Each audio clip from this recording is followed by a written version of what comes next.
এই যে থোকা কি সুন্দর লিচু হবে, কতগুলা লিচু হবে তা না। দেখো এখানে একটা দুইটা তিনটা চারটা পাঁচটা লিচু ধরে আছে এই দুইটা থোকাতে। হ্যালো বন্ধুরা, তো কেমন আছো তোমরা সবাই? আশা করি সকালে অনেক ভালো আছো।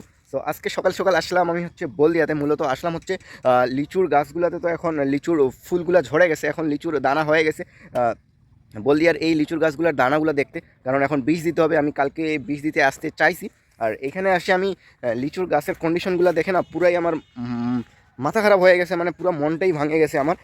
কারণ হচ্ছে আমি কিছুদিন আগে যে দেখে গেছিলাম যে এই লিচুর গাছগুলোতে অনেক ভালো মৌল আসছিল, সেগুলার সেগুলার না সব মৌল টোল ঝরে গেছে, লিচু নাই। মানে এমন লিচু যে লিচুর গাছগুলো যদি আমি ট্রিটমেন্ট নেই তাহলে ট্রিটমেন্টের টাকাটাই উঠবে না লিচুর গাছগুলো থেকে। দেখো এই লিচুর গাছটা আমি তোমাদেরকে দেখাতে, এই যে দেখো মৌলগুলা, কিন্তু কোনো লিচু নেই। এই যে দেখো এখানে কতগুলো লিচু থাকার কথা, এখানে দেখো মাত্র একটা লিচু ধরে আছে। এইখানেও দেখো একটা দুইটা তিনটা, এখানেও দেখো একটা দুইটা, এখনই একটা দুইটা করে ধরে আছে। মানে কিছুদিন আরও যখন যাবে তখন তো আরও লিচু ঝরবে, একটা দুইটা করে আরও আরও তো লিচু ঝরবে, তখন তাহলে লিচুর কী কন্ডিশন হবে ভাবো। সব গাছগুলোতে এরকম। এই যে এইখানে দেখো এত বড় একটা থোকা, এখানে শুধুমাত্র একটা লিচু। আরও বাকি গাছগুলোরও ওই একই কন্ডিশন, আমি তোমাদেরকে যায় যায় দেখাচ্ছি। এই গাছটারও ভালো মূল ধরছিল ছোটো গাছ হিসেবে, কিন্তু এই গাছেও এক দুইটা লিচু, মানে পুরাই একবারে বাঁশ দিয়ে দিল লিচুর গাছ আমাদের। যেই লিচুর গাছে প্রত্যেকবারই ভালো লিচু ধরে, মানে ভালো ফলন পাই, ওই এইবারও তো এই লিচুর গাছটাতে অনেক ভালো মূল আসছিল, কিন্তু আজকে আমি দেখতেছি যে কোনো লিচুই নাই। এই দেখো কোনো লিচু নেই। এই যে এই গাছটাতেও আসছিল মূল, কিন্তু লিচু নেই। সব থেকে ভালো মূল আসছে দেখো এই গাছটাতে, কিন্তু এই গাছেরও বেহাল অবস্থা, কোনো লিচুই নেই। কি আর করার। এই পাশের এই গাছও দেখো কোনো লিচুই নেই, সব গাছগুলারই একই হাল।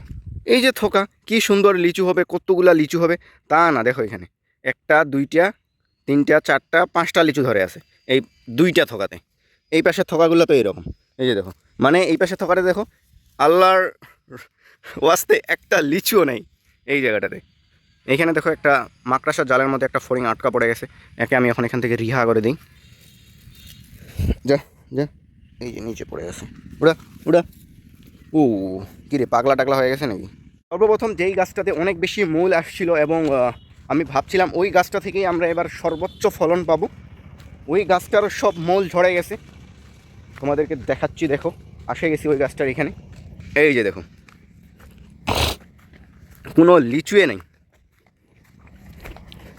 এই যে দেখো অল্প কিছু লিচু, অল্প কিছু পরিমাণে লিচু। এই লিচুগুলোর ভিতরে তো অনেক লিচু এখন ঝরে পড়ে পড়ে যাবে।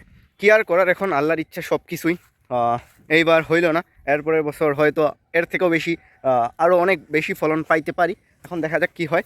আর আমি এখন ভাবলাম যে এই গাছগুলোতে আমি আর কোনো বিষ টিষ দিব না, কারণ বিষ টিষ দিতে ভাই টাকা পয়সা খরচ হবে, আর খরচ দিয়ে ভাই লিচু তো পাবোই না। বাসার যেই গাছটাতে অনেক ভালো লিচু হয়েছে ধরছে, ওই একটা গাছেরই শুধু আমরা ভালো মতো করে ট্রিটমেন্ট নিব। এই গাছগুলো এখন এরকমই পড়ে থাকুক, কি আর করার। চলে যাই বাসায় আমি, মনটাই আমার অনেকটা খারাপ হয়ে গেল, করার কিচ্ছু নেই, আল্লাহর কাছে সব কিছুই। যাওয়া যাক বাসায়। বিকালবেলা আসলাম ছাদে ভিডিও বানানোর জন্য, আর আমার গাছগুলো একটু দেখার জন্য। আর কালকে যেহেতু আমি লিচুর গাছের ভিডিও বানিয়েছিলাম, তো আজকে আমাদের ছাদের লিচুর গাছগুলো তোমরা দেখো কন্ডিশন। ছাদের লিচুর গাছ এই যে দেখো কি সুন্দর লিচু ধরছে, এগুলো এখন হচ্ছে আমাদের এই বছরের খাওয়ার লিচু। এই যে দেখো অনেক লিচু ধরছে, আর বাগানেও কিছু কিছু লিচু আছে, গাছে লিচু ধরছে, যথেষ্ট ভালো লিচু আছে। এইগুলো লিচুর ভালো মতো ট্রিটমেন্ট নিলে এইগুলোই আমাদের খাইতে খাইতে ধৈনসইন, মানে খাইয়ে শেষ করতে পারবো না আর কি। আর দেখো কি সুন্দর ফুল ফুটছে। এটা সাইদের কাছ থেকে নিয়েছিলাম, এটা সাইদ রংপুর থেকে নিয়ে আসছিলো, ছোট্ট একটা চারা নিয়েছিলাম। আরও অনেকগুলো কলি বের হচ্ছে, এই যে দেখো এখানে একটা কলি, তারপর এখানেও একটা কলি আছে, 4-5টার মতো কলি আছে আর কি। এই যে আমি স্ট্রবেরিটা দেখাইছিলাম, এই স্ট্রবেরিটা এখন দেখো একটু করে লাল হয়েছে আর কি, লাল বর্ণ ধারণ করতেছে। এই যে দেখো এইগুলা এইখানে, তারপরে এইখানেও দেখো স্ট্রবেরি। আশা করা যায় এই স্ট্রবেরিটা আমি বড় হবে আরও, কিন্তু আমার মনে হচ্ছে যে এই পাশের সাইড থেকে না একটু ছোট হচ্ছে, মানে কেরকেটিয়া লাগতেছে। এখন দেখা যাক আল্লাহ ভরসা কী হয়, আমি তোমাদেরকে দেখাবো পাকলে ভালো মতো করে। এরপরে ওকে, আজকে এই ভিডিও এখানে এন্ড করি, আবার দেখা হবে নতুন ভিডিওতে। ওকে, বাই বাই।